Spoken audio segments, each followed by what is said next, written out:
มีขบวนเชียประรบหลังดำใบรำลึงดอลไงได้ประสามาสัมพุทตรงบานบังการในพระพุทธศาสนาในขนมโลกกลายปีพระองค์บานตรัสดังบานจำนวนประบุญไข่กุลพระสาวพรรัตนเวทีเอียสุพรพระริเจียกณะธนเกติจัวหนึ่งเจียประเมกุลไข่ไปลิ้นมีนเทระเดกาถาขนมพระพุทธศาสนามีนปิธีบนสำคัญรุมีนมีขบเจียวิสขบเจียอาสัตบเจียหนึ่งบนปวารณาเจงเปรวสา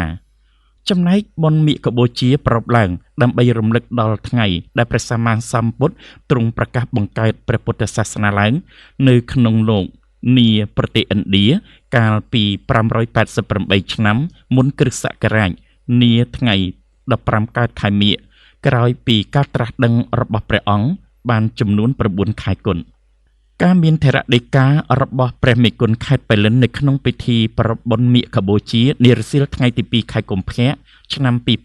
2026 នៅវត្តពោធិមារាមហៅវត្តបាហ៊ីស្ថិតក្រោមវត្តមានចូលរួមពីលោកជំទាវអគ្គមហាឧបាសិកាពុទ្ធសាសនូបត្ថម្ភសុំហៀងព្រមទាំងព្រះសង្ឃលោកអាចារ្យគណៈកម្មការវត្តតាជីយាយជីលោកគ្រូអ្នកគ្រូសិស្សានុសិស្សនិងប្រជាពុទ្ធបរិស័ទយ៉ាងច្រើនកុះករព្រះសោភ័ណ្ឌរតនវេទីអៀសុផនព្រះរាជាគណៈថ្នាក់កិត្តិយសនិងជាព្រះមេគុណខេត្តបៃលិនបានមានថេរដីកាថា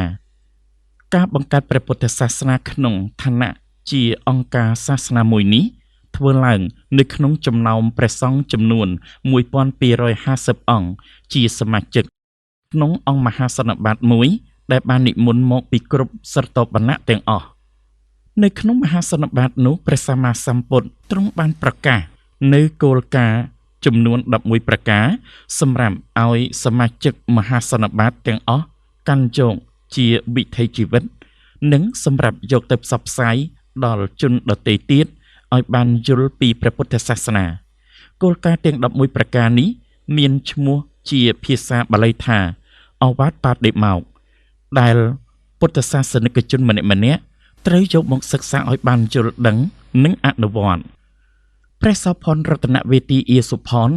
ព្រះរាជាគណៈថ្នាក់កិត្តិយសនិងជាព្រះមេគុណខេត្តបៃលិនបានមានថេរដីកាបន្តថា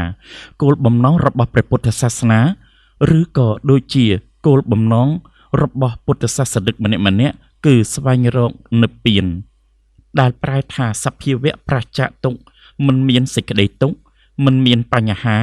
នៅក្នុងដួងចិត្តរបស់ខ្លួនពាក្យនិព្វាននេះមានន័យស្មើនឹងពាក្យថាសន្តិដែលប្រែថាសេចក្តីស្ងប់ជាមួយគ្នានេះយើងអាចនិយាយបានថាព្រះពុទ្ធសាសនាគឺការបង្កើតឡើងនៃសន្តិភាពក្នុងដួងចិត្តដែលនេះគឺជាមូលដ្ឋានគ្រឹះនៃសន្តិភាពនៅក្នុងសង្គមដែលខ្លួនរស់នៅការកាន់ព្រះពុទ្ធសាសនាគឺជាការប្រឹងប្រែងដើម្បីបង្កើតសន្តិភាពដល់ខ្លួននិងចូលរួមចំណែកដល់សន្តិភាពសង្គមនិងពិភពលោកនេះជាកាតព្វកិច្ចដែលពុទ្ធសាសនិកម្នាក់ៗត្រូវប្រឹងប្រែងធ្វើឲ្យបានសម្រេច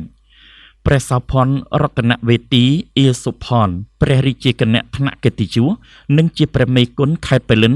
បានមានថេរដីកាសង្ឃឹមថា